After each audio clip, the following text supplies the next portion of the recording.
Hello and welcome to today's episode of the Narratives of Grace podcast, the Pastor's Corner, episode 2. We are glad that you have joined us today.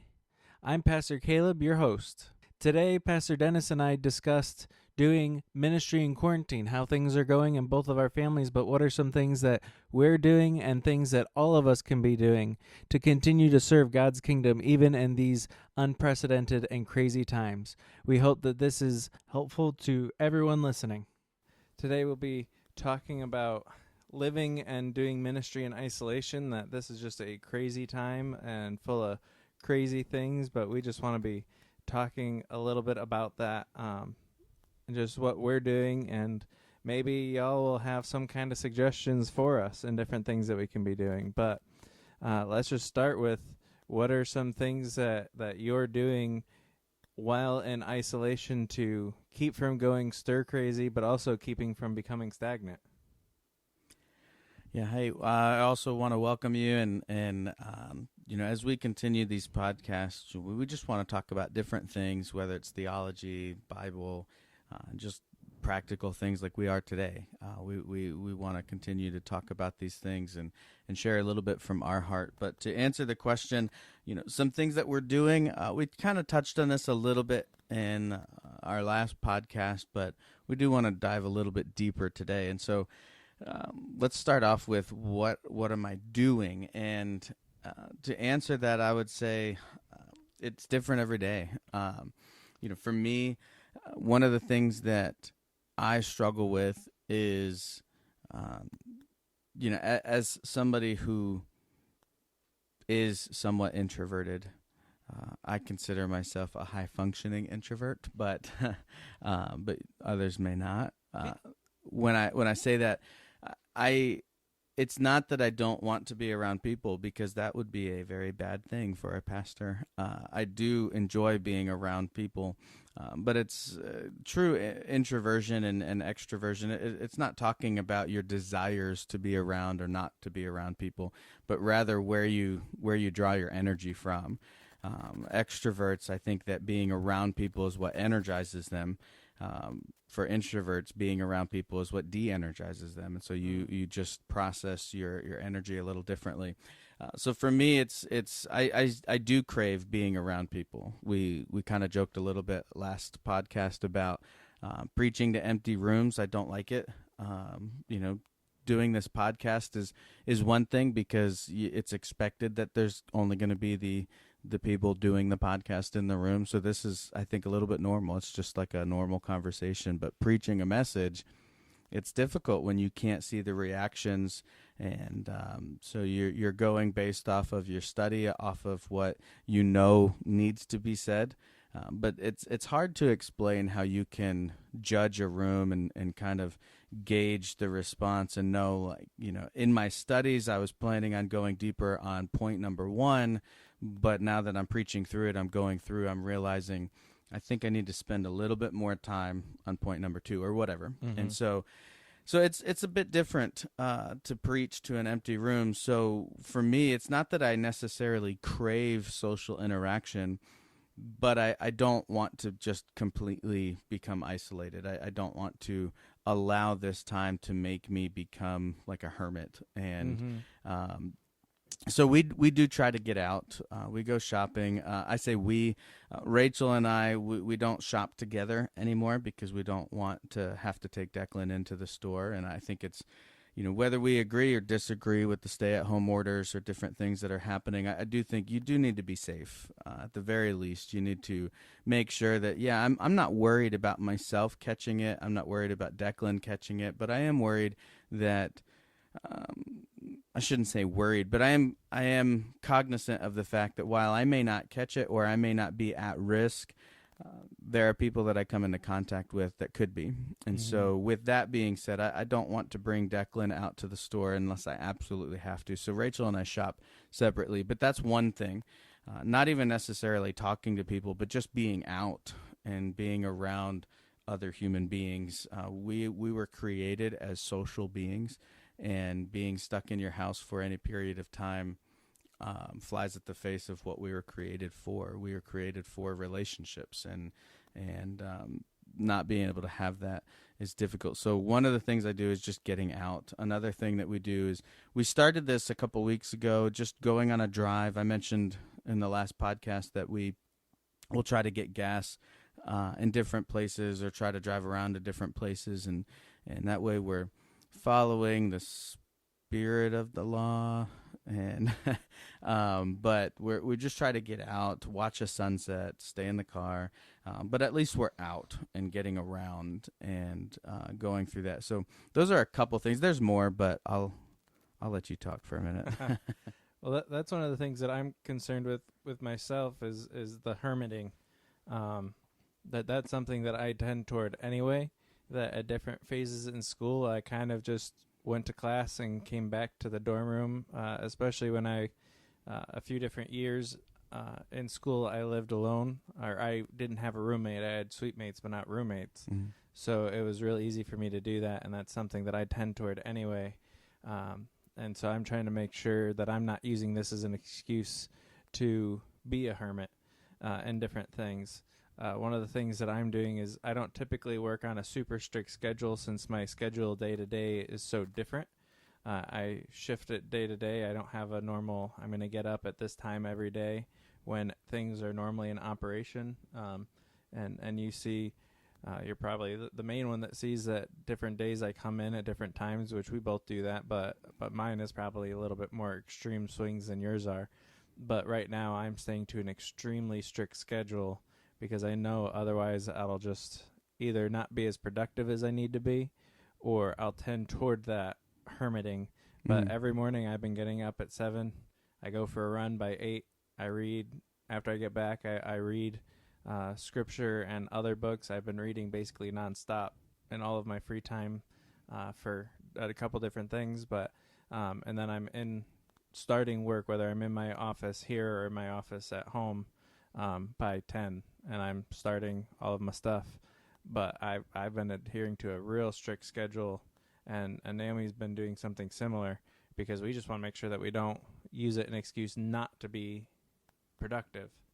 Mm-hmm. But that's the other thing I'm doing with making sure I'm not being stagnant, is just I'm reading as much as I can. And I'm in classes right now, so I'm not just reading for them, but I'm also reading a few different books on worship and a few different books on counseling and outreach, which are some of the classes that I'm in.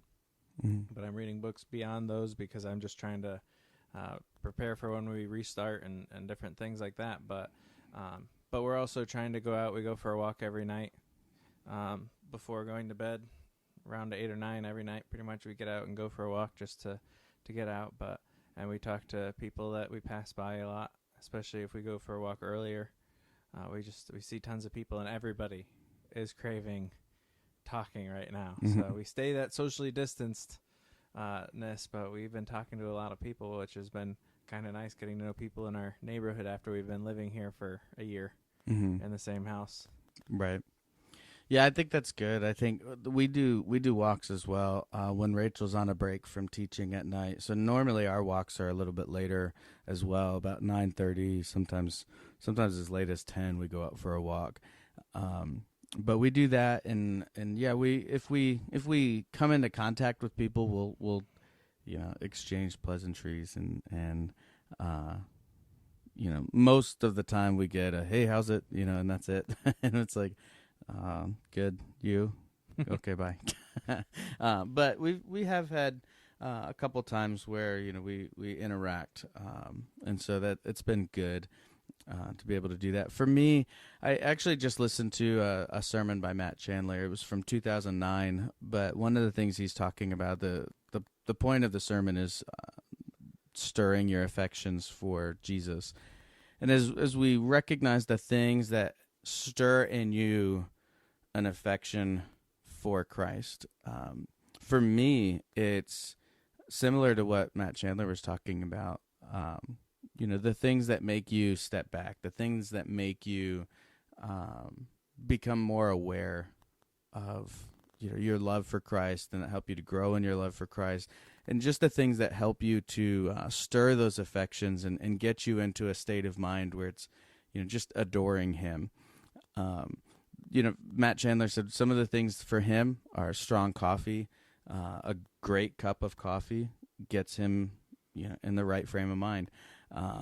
And for me, I'm right there with you. It doesn't have to be for him. He said strong coffee. For me, it doesn't have to be strong. It just has to be good. I don't need the strongest coffee. I've had the Death Wish coffee, and I see you've had it too. It doesn't have to be the strongest coffee on the planet, but as long as it's good, it's great. And but for him also, he talks about emotive music, and he says it's music with angst. And I'm like, I feel that in my bones. For me, I've always been a little strange in that when I'm down or if I'm sad or if I'm dealing with some different things, moving music or it doesn't necessarily have to be sad music, because I don't think music necessarily has emotions, and I'm sure you could speak more to that. But for me, music has the unique ability to completely turn your mood around. And when I'm in a darker state of mind, not darker as in sinful, but it's just down and not feeling well, sad music or slow and moving and as he calls it, emotive music, that's what it sounds strange, or maybe it doesn't, I don't know, but not too many people understand what I'm talking about. But most people, when I say, like, when I'm sad, a sad song makes me feel better.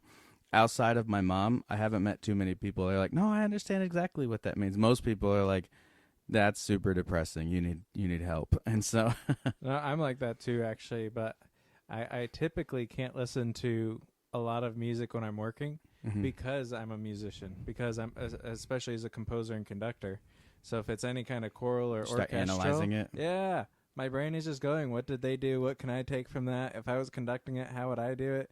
And all those things. So usually if I'm working, it's either piano, because I know enough piano to know what's happening, but not enough to really know. I was listening to piano music while I was reading the other day, and Naomi came in. She's like, oh, getting some Scriabin listening. Oh, and I was like, sure. That's your specialty, not mine, so I'll take your word for that. But mine usually, when I'm working, is minimalistic. So it's music that drives most people crazy, but it's so basic in its structure that I'm not distracted by it. But at the same time, it kind of keeps me focused in. Yeah. Well, for me, it's music. I almost would rather music without words. Just instrumentals are fantastic, and they can be newer instrumentals. They could be older. It doesn't matter. For me, I would almost rather not have the words, because then I find that I'm trying to figure out what exactly they're saying, and I'm somebody that there's music that I've listened to in the past that someone will come up and they're like, I can't believe you would listen to that. And I'm like, what's wrong with it? And I have no idea what they're saying. I don't pay attention to the lyrics, and maybe I should. And I make sure if it has the little E on there, I'm not listening to it for the explicit. But I don't really pay attention to the lyrics. It's the music and that I enjoy. And but it puts me in a different state of mind, a different frame of mind. And I think for us, finding out that which lifts you up. If there's things that you know that block your affections, or there's things that you know that are not healthy for you, we've got to stop doing that. Yeah. And one of the things that he says in the sermon is that too much TV or following sports too closely rob his affections. And so Rachel and I actually sat down yesterday and we started talking about, like, what are the things that for you that stir your affections, that get you to that place. For me, I had in Georgia, and this makes me sound like an old man, but when I lived in Georgia, and even when I lived in West Virginia, I had a rocking chair that I would just sit out on the porch in a rocking chair. And in Georgia, it's sit on the porch with in the rocking chair with a good glass of sweet tea. And when I say glass, I mean basically a jug of sweet tea, and just sit there and just rock and enjoy. For me, it's just spending time like that. You talked about reading. I'm trying to read different things. I'm going through a lot of different book studies with different folks, and so that's really a majority of my reading right now is reading through the different chapters that we're going to talk about, whether it's with the youth leaders or different folks, just going through that. So the things that put my mind at ease end up being the things that also free me to focus more on Jesus. Yeah. No, that's important, and I think it's important to have the different studies, and I talk a lot about doing studies with people and making sure that you're studying with a group, and that's one of the things with this quarantine versus other illnesses like this in the past, is that we can still do ministry in different ways. We can still study together. We still have Bible studies. We still have Sunday school, because we're able to use things like Zoom and Google Hangouts and among others, even if you want to go old school and use Skype, although I always call it Skype. Yeah. I don't know about you, but I always say I'm Skyping with somebody, but I don't know if I've opened Skype in over a year. I think the last time I used it was for an interview with a conductor back in Fort Worth, and that would have been October or September. So it's been at least a year and a half since I've opened Skype. Yeah, I do the same. I've called it Skype a lot. I've only ever used Skype for interviews. I've never used it to just interact. I've been getting on the Zoom bandwagon and talking about Zoom and Google Meet. But I don't like Google Meet or Google Meets. I don't like the name, but I'm just weird. There's nothing wrong with the program. But yeah, I struggle with that. But yeah, I think for us, it's just taking time, taking time to be cognizant of where we are. And as you said, there have been different illnesses in the past. There's been different things. This has been something that we haven't dealt with. And I say I think society hasn't dealt with since the Spanish flu, as far as everything being closed. And so we talk about it and say, this has never happened in the history of the world. It has. The Spanish flu closed a lot of things. Unfortunately for them, they didn't have the technology that we do now to stay interacted. But if you've noticed, and I wanted to ask about this before we jump right into the next section of ministering, and I think this might be a good segue. I've noticed, even though we have all these different ways of connecting, whether it's FaceTime if you have Apple devices, whether it's Google Meet if you have Android or Google devices, whether it's Zoom, phone calls, email, texting, we have all these different ways to interact with each other. But I've noticed, even though we're still seeing people, we're still getting into meetings, we're still talking, one of the biggest things that people keep saying is, I'm lonely. Yeah. I'm lonely. And it's like, well, you're seeing, these meetings. And as we record this, we're about to jump into a meeting with the convention with pastors all across Hawaii and the Hawaii Pacific Baptist Convention, which spreads over into Southeast Asia. As we interact with all these other pastors, there's been times that there's been up to as many as 70 people in there. I was in a Zoom meeting a few weeks ago that had over 100 people in it. And but even though I can see people's faces and I hear their voices and we're interacting, for instance, I think this is a good way to look at that. I've been texting one person individually and interacting with him for the last few weeks. We met for the first time right before the world went crazy. And as we've been interacting, his name's James Sharoma, but as we've been interacting and meeting, we've been talking, he and his wife dropped some books off for Declan yesterday, and we maintained social distancing, and they didn't come in, but we did talk for a while. And I'll just say, interacting with them in person is so much different than seeing them on a screen. Yeah. And I see James almost every day he does the noonday prayer time, and I don't know. Do you want to speak to that before we jump into the next part, and then we can transition that over into ministering in isolation? But why do you think that is? I think it's something that we it's the way God created us, that we're supposed to be social. We're supposed to be together. And obviously when we look at things like scriptural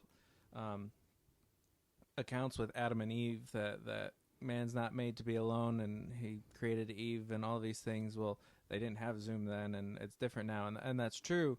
But we see this even from secular psychology, and take certain aspects of it or leave it. But they have done experiments, and I can't remember the name of the psychologist off the top of my head that did experiments with monkeys, and it showed that they had everything the monkey needed, but it didn't have the mother, and it didn't have even a surrogate, and the monkeys typically died.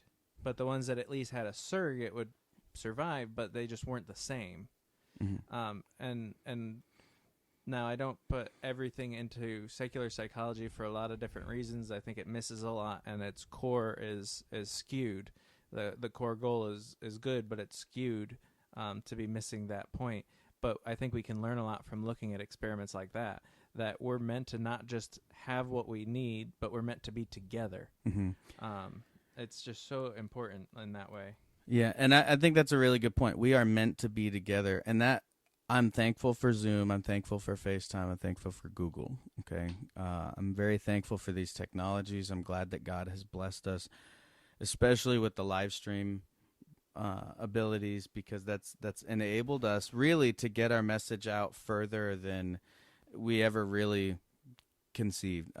We ever really thought. As a matter of fact, the very first live stream service we did, immediately after that service ended, we checked the number of views, and it was viewed by more people than we've ever had inside our building at one time. And we're reaching more people through the response to COVID, forcing us to really drag everything into the 21st century. But I think it's becoming more and more clear that this cannot become the replacement for actual interaction. Yeah.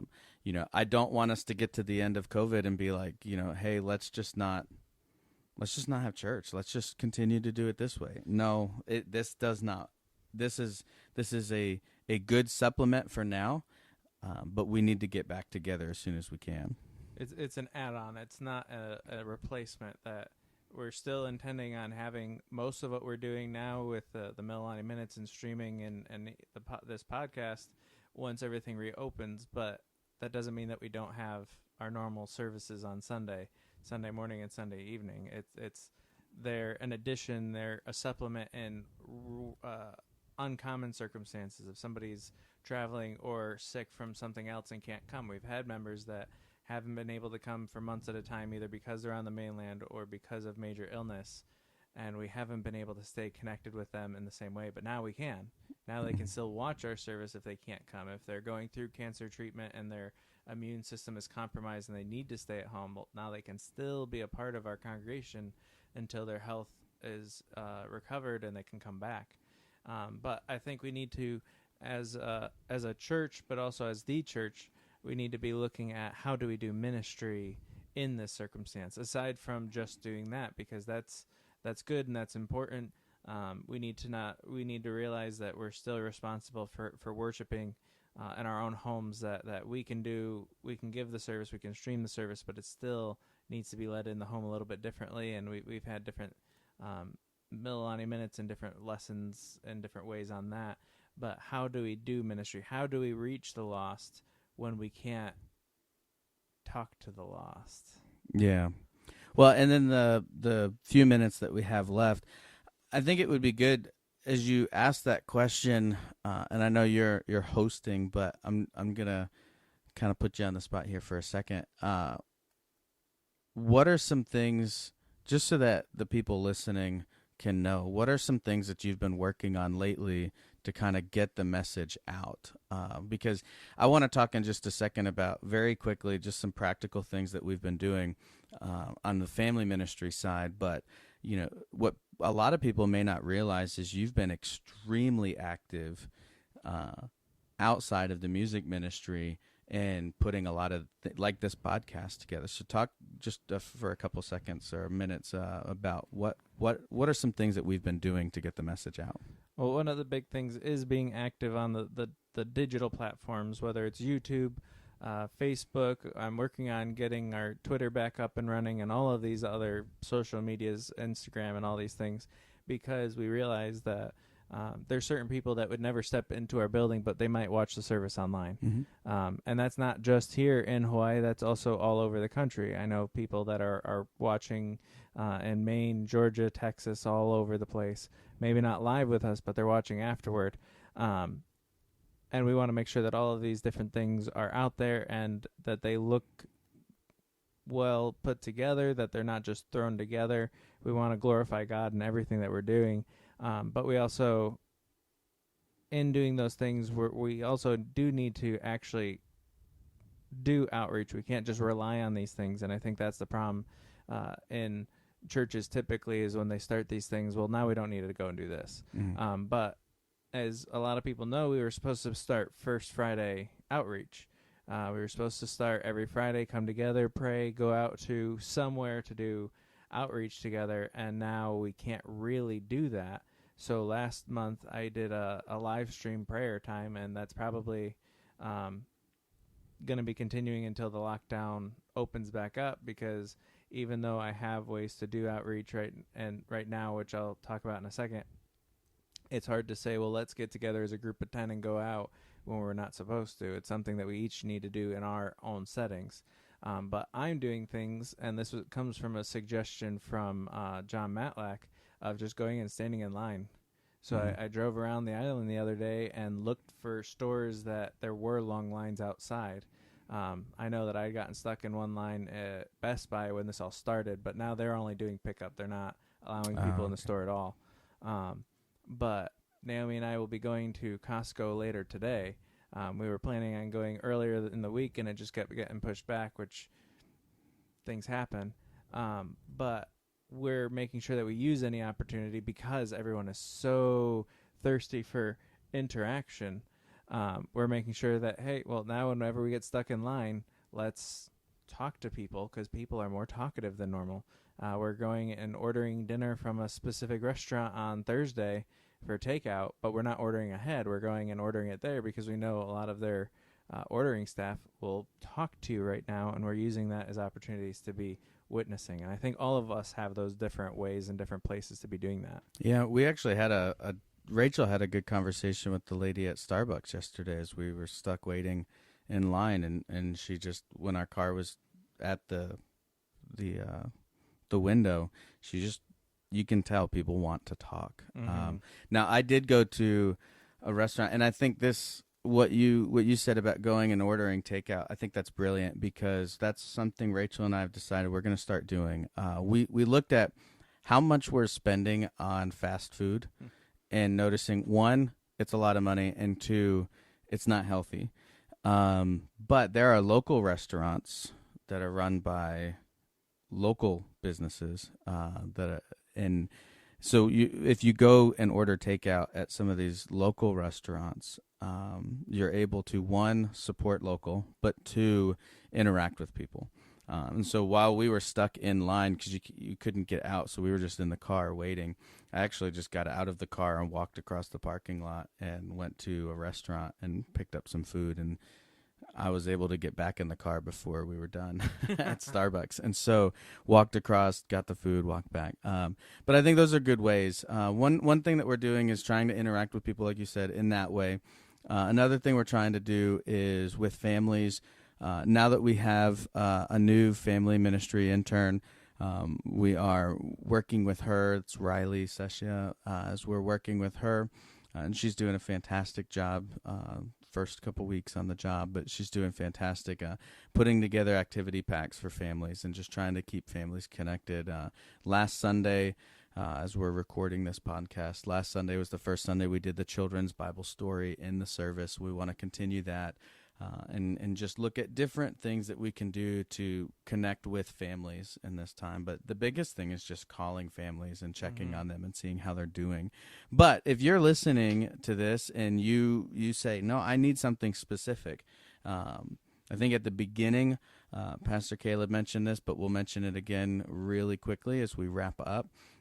Pastor at mbaptist.org, pastor at mbaptist.org. That is a an email account that's been set up for you to reach out and contact, and both pastors receive that. And that is, if you have comments or you have questions or you have something that you need that's a specific need, please let us know that. We will do everything we can to meet needs and reach out. And we miss seeing all of you guys. We miss interacting with you guys. But as we wrap up this podcast, we know that, Lord willing, we'll be together soon. Amen. Have a great day. Thank you for joining us today. I pray that this was a helpful conversation, that you got to hear what we're doing personally in our own families, but also in our ministries. And if you have any other thoughts of things that we can be doing right now, please let us know. Please email us at pastor@mbaptist.org. We'd love to hear from all of you and how that we can still be best serving you even when we can't be together in the building. If you have any thoughts or suggestions or questions that you would like us to address in a future podcast, again, you can just email pastor@mbaptist.org and just put podcasts or narratives of grace in the subject line. We want to be praying with all of you and for all of you, so if there are any prayer requests, please email us at prayer@mbaptist.org. We go through that, we monitor that so that we can be praying for you over everything. You can just note in that email if you want it to stay between the pastors or the deacons, or if you want it to go out to the whole church body so that we can all be praying for you. For more information about Mililani Baptist Church, please visit our website at mbaptist.org or follow us on Facebook, Instagram, or Twitter. Thank you for joining us today, and we hope that you'll join us next time.